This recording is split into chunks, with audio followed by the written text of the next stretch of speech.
जो है कामयाब हुई हूँ। सुनने में आया है कि ऐसे कॉलोनी विवाद में जब आप गई थी तो आपके साथ कुछ महिला मेंबर्स भी थी। पुलिस ने उनके साथ भी बदसलूकी करके उन्हें भी वहां से निकाल दिया। एक महिला होने के नाते इस घटना को आप किस प्रकार देखती हैं, जबकि आप महिला सशक्तिकरण के लिए काम करती आ रही हैं? आप वीडियो में आप सुन सकती हैं कि वीडियो में मैंने ऑफिसर्स को बात किया है, मैंने पूरे डॉक्यूमेंट शो किया है, मैं सब कुछ भी शो किया है। वहां आकर जो है पूरे जमा हो जाना और बदतमीजी से बाहर निकालना, और बदतमीजी मतलब अच्छे से बुलाकर जो है चले जाओ करके बोलना, हमारे घर में आकर बाहर निकालने की इजाजत उनको किसने दिया है? मैडम, जहां तक कि आपके बारे में पता चला है कि आप एक शालीन व शांत स्वभाव की महिला हैं, लेकिन आप वहां अकेली महिला होते हुए पुलिस ऑफिसर्स व कुछ बिल्डर्स के साथ गुस्से में नजर आ रही हैं। ऐसा क्या मामला हुआ था, आप हमारे दर्शकों को बताएं। गुस्से की वजह ये थी कि हम चाहते हैं कि हमारे लोगों का मामला क्लियर हो जाए।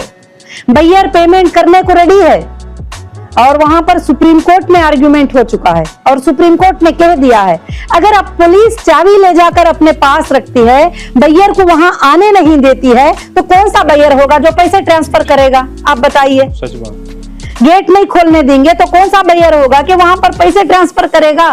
कौन सा होगा? अरे बय्यर भी नहीं तो बैंक पैसे दे देगी, कौन देगी? जबकि वहां तुम एंट्री करने नहीं दे रहे हो, ये पूरा खेल खिला रहे ही, क्योंकि वो पेमेंट जैसे क्रेडिट हो जाएगा मसले सब खत्म हो जाएंगे ना, कि ये लोग चाहते नहीं है कि मेरे लोग आसान हो जाए। 2018 के बाद ऐसे कॉलोनी में जो भी आपकी प्रॉपर्टी उसको छोड़कर सबसे ज्यादा कंस्ट्रक्शन हुए हैं जी, मतलब वही एरिया खाली है जो आपके पोजीशन में है, अदरवाइज सबसे ज्यादा बिल्डिंग जो बन गए। मेरे आने के बाद में कई इलीगल बिल्डिंग मेरी लैंड पे बना दिए।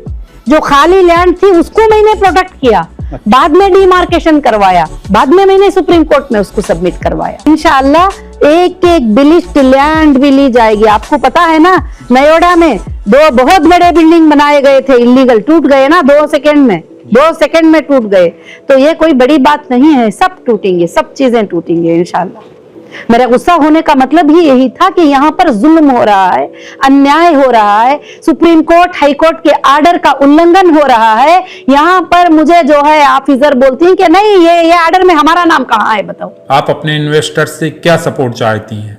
बस मैं मेरे इन्वेस्टर मेंबर हीरा ग्रुप के जितने भी ट्रेडर्स हैं, मैं उन सब से यही सपोर्ट चाहूंगी कि वो अल्लाह से दुआ करें और ऐसे जालिमों के जुल्म से हमारी कंपनी को अल्लाह ताला बचाए और ऐसे जालिमों के जुल्म से बचाए रखे, और हमारी कंपनी के जो मुश्किलें हैं अल्लाह ताला जल्द से जल्द हल कर दे, और ये तुम अच्छे से समझ जाओ कि इसके पीछे कौन है। बस इतनी ही मेरी गुजारिश है। मेरा कभी इरादा नहीं था कि ना तुम्हें नुकसान पहुंचाने का, ना पहुंचाने के लिए।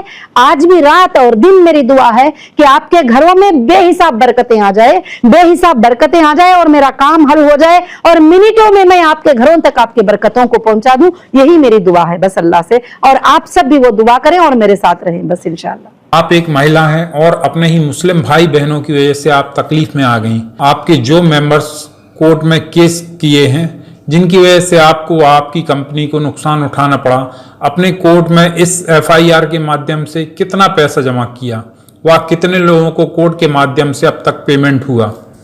सुनने में आया कि SFIO की चार्जशीट में किसी व्यक्ति को कुछ करोड़ रुपए दिए जा रहे हैं, जबकि वह कंपनी का मेंबर भी नहीं है। इस तरह की बहुत सारी बातें उस चार्जशीट में हैं। SFIO की इस चार्जशीट के बारे में कुछ रोशनी डालिए। नहीं, अभी तक SFIO के तरफ से किसी को भी जो है पेमेंट नहीं गया है और अभी तक सुप्रीम कोर्ट के आर्डर का वेट कर रहे हैं। और जो बाकी रही बात 29 FIRs की, वो एक बोनाफाइड था बताना सुप्रीम कोर्ट को कि ये हम जो है पे करने के काबिल हैं, हम कोर्ट्स को पे करेंगे। हमने कोर्ट्स में DDs जमा किया, अब कोर्ट्स की मर्जी जो भी है वो ये करे। मगर जिन्होंने भी FIR किया अपने कॉन्ट्रैक्ट को ब्रीच करते हुए किया, अपने कॉन्ट्रैक्ट को तोड़ते हुए किया, जबकि उन्होंने साइन किया है कि नफा और नुकसान में हम हिस्सेदार हैं, और हर जगह लिखाए हैं कि 30% प्रॉफिट देने को कहा, देती करके बोले 40%। कब कहा कंपनी ने? हर एग्रीमेंट में है। चलो तुम पढ़े लिखे नहीं तो तुम्हारा बेटा तो पढ़ के सुना दिया होगा, तुम्हारी बहन तो पढ़ के सुना दी होगी, तो उसमें लिखा है कि पॉइंट नंबर 12 में नफा और नुकसान में भी तुम हिस्सेदार हो।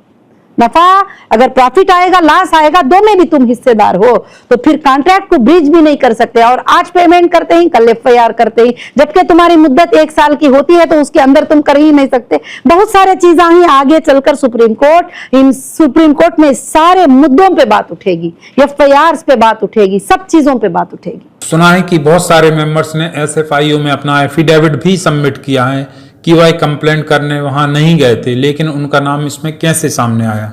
एसएफआईओ ने चार्जशीट जो सबमिट किया है कि वो चार्जशीट में उन्होंने, यानी फाइनल रिपोर्ट, चार्जशीट नहीं बोलते, एफआईआर हो तो चार्जशीट बोलते हैं, वो एक फाइनल रिपोर्ट सुप्रीम कोर्ट को सबमिट किए ही। और फाइनल रिपोर्ट में जो है उन्होंने उस रिपोर्ट में ये सबमिट किया है कि लगभग जो है इतने लोगों की लिस्ट हमारे पास है वगैरह। तो एसएफआईओ को भी एक फॉर्मेट दिया गया था कि मैंने वादा करके आई हूं कि अटेस्टेड जो बंदे ओरिजिनल डॉक्यूमेंट्स लेकर पहुंचते ही हमारे जो मेंबर हैं उनको मैं क्लियर सेटलमेंट करने को तैयार हूं, मगर एक्सेल सीट को पेमेंट तो मैं नहीं कर सकती।